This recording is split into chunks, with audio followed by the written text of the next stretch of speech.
Seit 20 Jahren, nun fast genau, ist die Uschi meine Ehefrau. In all den Jahren hab ich mich nie beschwert, anfangs hat sie mich auch noch begehrt. Doch seit kurzem erkenne ich sie nicht wieder, wie eine Furie schreit sie immer wieder. Wenn sie was stört, sie etwas hasst, ihr einfach nur etwas nicht passt, dann bin ich, oh Frohlock, ihr Sündenbock. Oh Uschi, vor dir Kuschi, wie ein Hund, der ganz brav Mandel macht. Uschi, ich bin a Luschi, der immer alles macht, was du sagst.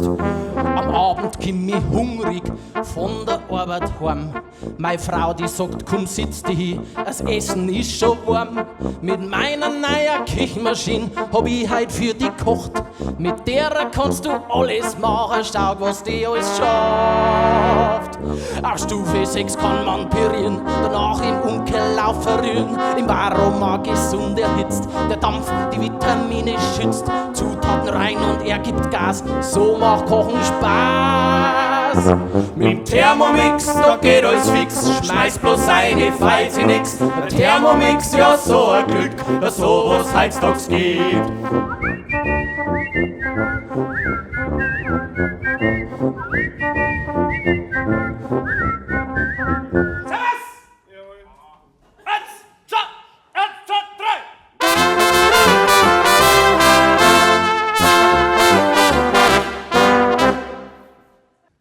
Seit einem Jahr bin ich jetzt endlich bei der Feuerwehr, aber brennen tut's halt leider nimmer so oft mehr, damit das Feuerwehrauto im Notfall auch anspringt.